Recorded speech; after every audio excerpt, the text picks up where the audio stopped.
भारत सरकार चीन को देगी एक और झटका। 5G ट्रायल में शामिल नहीं हो पाएगी हुआवे और ZTE।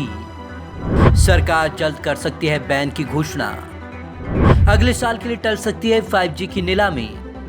सरकार पहली 106 चीनी ऐप पर लगा चुकी है बैन। सीमा विवाद के बाद चीनी कंपनियों पर चल रही भारत की कार्रवाई अभी भी जारी है।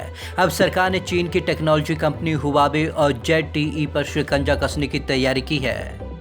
हुआवे और ZTE पर लग सकता है बैन। सरकार ने हुआवे और ZTE को 5G ट्रायल से दूर करने की तैयारी कर ली है।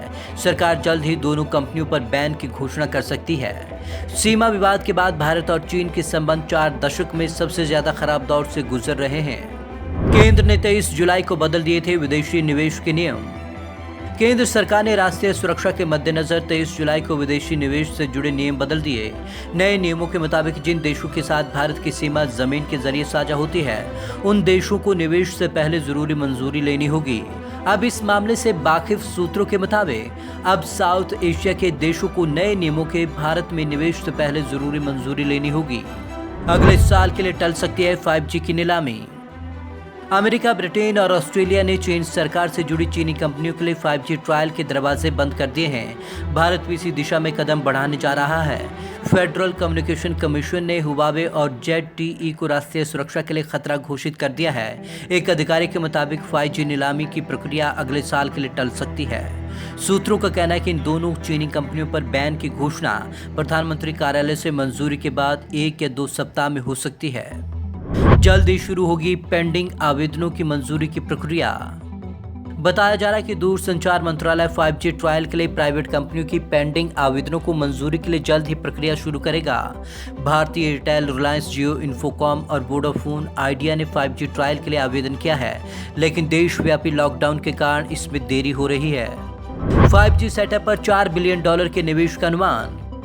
IDC का अनुमान है कि 5G इंफ्रास्ट्रक्चर के लिए सेटअप में टेलीकॉम कंपनियों को $4 बिलियन का निवेश करना होगा। यह भारतीय कंपनियों के लिए मुश्किल हो सकता है, क्योंकि भारतीय एयरटेल, वोडाफोन ग्रुप और सरकारी टेलीकॉम कंपनियां 4G नेटवर्क को मुनाफे वाला बनाने के लिए जूझ रही हैं। हुआवे के लिए चुनौती बन सकती है रिलायंस। दुनिया के दूसरे सबसे बड़े वायरलेस बाजार भारत में घरेलू कंपनी रिलायंस हुआवे के लिए बड़ी चुनौती बन सकता है। इसका कारण ये है कि मुकेश अंबानी 15 जुलाई को कंपनी के AGM में घोषणा कर चुके हैं कि Jio, Infocom 5G network roll out के लिए तैयार है। मुकेश अंबानी ने कहा था कि जियो ने 5G की पूरी तकनीक इन हाउस डेवलप की है। भारत ने टिकटॉक समेत चीन के 106 ऐप पर बैन लगाया। दरअसल लद्दाख की गलवान घाटी में सीमा विवाद के बाद भारत सरकार ने चीन की कंपनियों के 59 ऐप पर बैन लगा दिया था। इसमें टिकटॉक, वीचैट, अलीबाबा ग्रुप का UC ब्राउजर और UC न्यूज जैसे पॉपुलर ऐप शामिल थे। इसके बाद सरकार ने पिछले महीने जुलाई में चीन के 47 ऐप पर बैन लगाया था। Bureau report, Punjab Kesari TV, Chandigarh.